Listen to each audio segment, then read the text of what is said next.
Hello, welcome to the Media Center here at the Department of Spanish and Portuguese at the University of Texas at Austin. I'm Jesse, and I'm going to be talking to you today about the uses of the prepositions por and para in Spanish. So let's jump into it here. First, let's look at para. Uses of para en español. The first example, salimos para Argentina el martes. This is our idea of destination.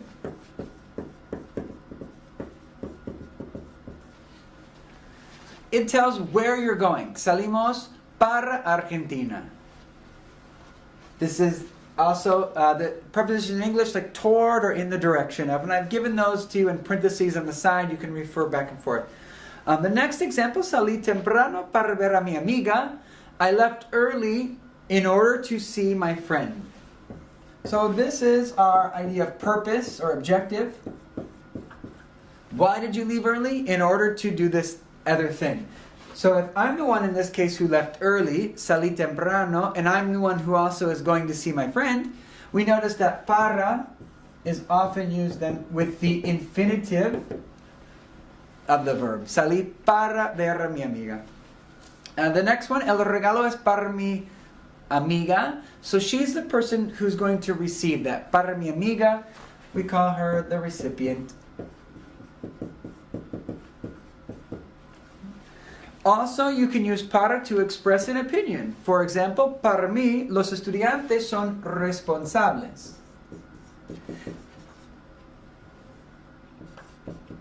So in this case, I'm expressing that this is my opinion. Para mí, this statement that follows is my opinion. Los estudiantes son responsables. Maybe somebody else wouldn't agree with me. We can also see the use, like I said before, of para with deadlines. La tarea es para mañana.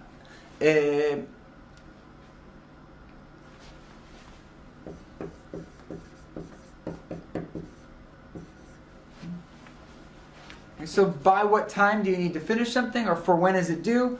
Para el lunes, para el martes, para el próximo mes.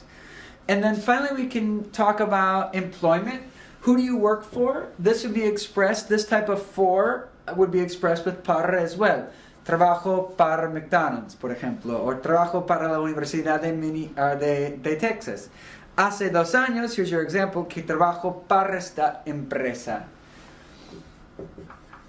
Who do you work for? Your employment, para. So these are some examples of when and how we use para. Like I said before, por can be used as a cause, causa. So if we jump down to our first activity, you're going to choose por or para in each of these situations. Now, all the por cases are generally causal cases, something that's caused. This caused something to happen, so we use por in those cases. Para could be a number of these. For example, I'm giving you some Spanish equivalents of these rules here. For example, lugar de destino, your destination. Fecha límite would be, of course, your deadline. The persona que recibe algo is something that we call recipient. And objetivo o propósito would be equivalent to the purpose for why you're doing this. So in each of these, 1 through 5, go ahead and quickly decide whether you would use por or para, and also make a note about why you chose para for the cases when you chose para. Now let's go over your answers and see if you came to the right conclusions for the right reasons. Number 1, we see that the first example is para solucionar la crisis económica. So para is used in this case. Why? Because we're saying it's the objective, el objetivo, el propósito. You're doing this, you're solving this problem. In order to solve this problem, para solucionar la crisis económica, el ministro de Economía viajó a China, and then we used por invitación del presidente de ese país. So this invitation was the reason for him to travel to China. See? That's what caused him to do it. Number 2, we're going to see por and para. So las tasas de interés fueron rebajadas por el presidente para reactivar la economía. So the president was the one who caused the interest rates to be lowered, and he did this in order to sort of reactivate the economy. This use here, las in number 2, with por, is an example of what we call passive voice. So instead of saying the president lowered the interest rates, we say that the object, the interest rates, were lowered by somebody, the agent. Por el presidente, just so you know. Number 3, este libro fue escrito, again passive voice, it was written by whom? Por el profesor de finanzas. Para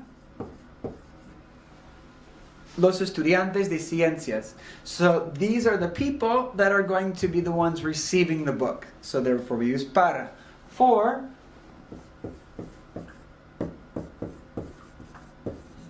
so por razones desconocidas, el asaltante regresó al lugar del crimen. So for unknown reasons, some unknown cause, so por we use here, it's the causa, although it's unknown, it's still a cause. We just don't know what it is. And then in the end, del crimen para tomar fotos. Why did he return? In order to take pictures of the restaurant. Objetivo. Finally, 5. Again, in the first section, we have passive voice. So we have an agent causing this to happen. La tienda fue cerrada por el consejo de dirección. Para evitar pérdidas económicas mayores. So why was it closed? In order to avoid further economic loss. Okay. Now that we have por and para, mostly focused on para and the different uses of para, we're going to move on to looking more at the preposition por.